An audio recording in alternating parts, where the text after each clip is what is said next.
the middle of July 2020, and for the first time since the beginning of lockdown, my family and I were able to spend quality time together on a small trip. It's 2 a.m. and my dad's phone rang, waking everyone up. And all I remember was my dad repeating in a trembling voice, "Daddy's dead." My heart dropped and I had no idea what to do.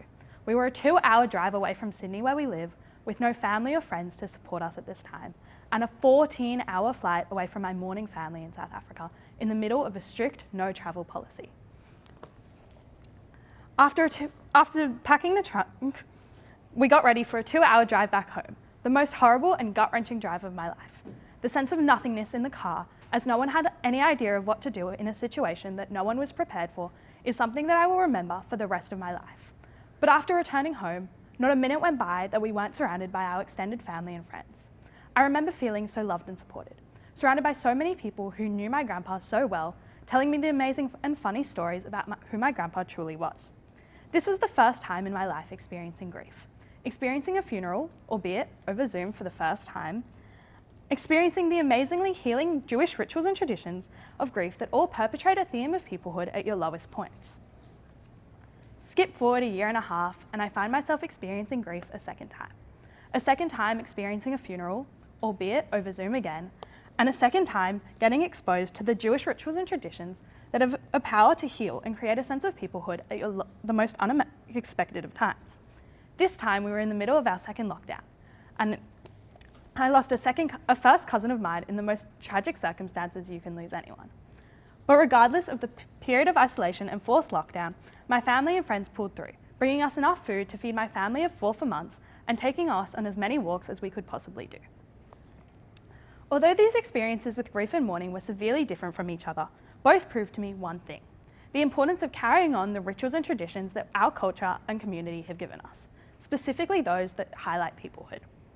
When I think back to these times, some of the most trying times of my life, I realised that we weren't making an effort to keep the Jewish traditions, but the Jewish traditions were taking care of us and our souls. Think about it this way: when you're in charge of taking care of an elder, be it a parent, grandparent, or even a great-grandparent, by taking care of your elders, you are letting your history take care of you by honouring your legacy. Being Jewish and letting our history take care of us is like having a grandfather who has the wisdom of over 4,000 years. The proposal and opportunities to keep to the multitude of Jewish rituals is like having the advice of a 4,000-year-old grandpa. So why wouldn't you listen to it? Yes, it can be slow and seem kind of old-fashioned, but it is so important that for us as the next generation to continue listening to our grandparents with the wisdom of over 4,000 years. I have to accept that these last few years have been really difficult, but I also have to reckon that I have had the privilege of discovering the importance of the legacy that we are in charge of continuing. But when I look around at my fellow Jewish teens, I see a different phenomenon. The sociological dynamics of the youth are making it difficult for us to interact with older generations. But it is so important that we all work to continue the legacy of our 4,000-year-old grandparents. In wondering about this topic, I identified 3 main reasons why this is the case, why intergenerational dialogue is being stifled by us. A major reason is the way that our generation tends to only consume self-produced cultural content. Our parents grew up with heroes, characters, and content that was created by members of previous generations, with their particular wisdom and experiences. That dynamic took care of the dialogue between different generations, enabling the conversations that allowed them to live together and respect one another. Today, Gen Z consumes the cultural content that Gen Z produces. That means that the dialogue with other moral and cultural constructions from those lived before us is virtually non-existent. Second, our generation is also undermining the value of experience. It has been proven that practice makes perfect, that if we do something for long enough, we will get better through experience.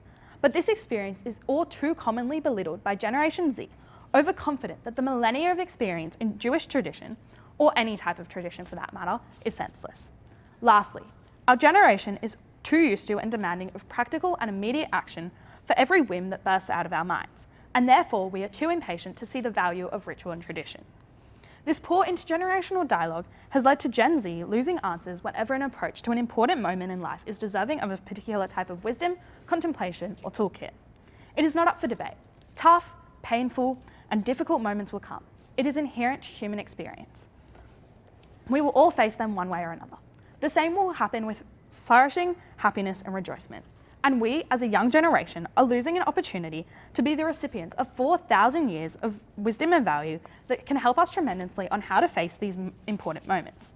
We are losing the opportunity to be bound to 4,000 years of wisdom that it will eventually be our job to pass on. Recently, I visited the Kotel for the first time in my life. And in the walk through the old city approaching the Kotel, our tour guide reminded us that our experience at the Kotel is more than just the experience of ours, but actually the experience of the generations of ancestors who worked towards cultural freedom. Although for some, the Kotel may seem just like a big wall, by attending the Kotel, you are binding yourself to 4,000 years of our history.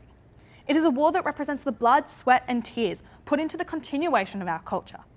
Our tour guide also reminded us that it is our duty to take our ancestors, specifically those who have never experienced a Kotel, with us.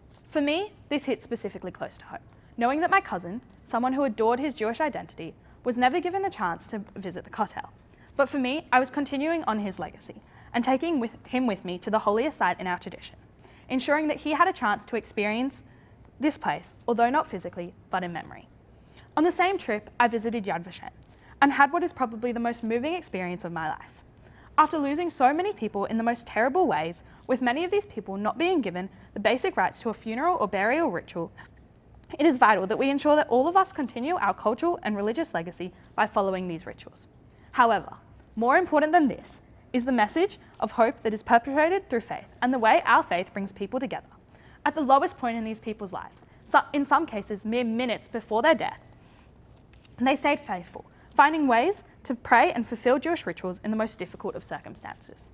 In fact, it was proven that the people who had meaning or purpose in, who kept to traditions and stayed faithful to their Judaism in these most trying of times, actually found survival easier, with something positive to live for in the hardest times. This proves the importance of keeping our faith and staying together in the most trying times. In today's world, periods of pain and suffering are all too regular, and it is all too easy to forget about ritual and tradition during these times. After the loss of someone you loved and cared for, it is all too easy to forget about the family and friends that are still here to support you, and even easier to forget about the Jewish rituals and traditions that heal you through the power of peoplehood. But it is these rituals and traditions that remind us of the importance of people and the importance of time spent alone. The Shiva period, which spans the first 7 days after the death of a loved one, has the primary purpose of creating a sense of comfort for the mourner. While to some, sitting Shiva seems like a meaningless process, further isolating the mourner, it is in fact doing the exact opposite, encouraging people to come visit the mourner rather than the mourner visiting others. This not only provides a much-needed structure and routine in the time of grief, but also gives the mourner both time alone and with people, something that is vital to the mourning process. Shiva is seen as one of the most important parts in a mourner's life, bringing together a community for the mourner at their lowest points. It ends with the ritual of walking around the block joined by family and friends, but then is followed by the Sheloshim, the first 30 days, and then after the year of mourning. After the year of mourning, and on every anniversary, the mourner commemorates the anniversary of their loved one's death by lighting a Yotzai candle. This is a reminder of the importance of embracing those who surround you.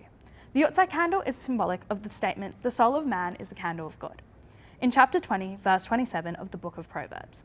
The Yotzai candle is there to represent the soul of the deceased loved one, but reminds the mourner of the fragility of life and the importance of embracing the people who are still around us.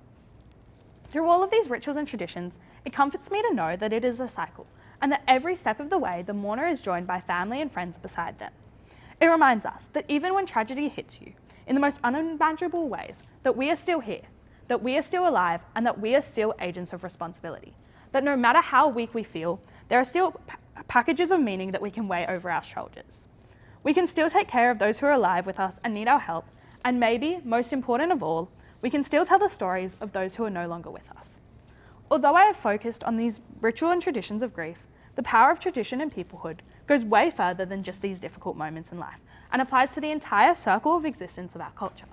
As two people get married, at the happiest moment of their lives, they are asked to step on a cup to remember the destruction of the Second Temple, to remind us to not get drunk on happiness, but also that while you're starting a family, there will always be down moments and times that are harder to deal with than others, but you will always have a community behind you.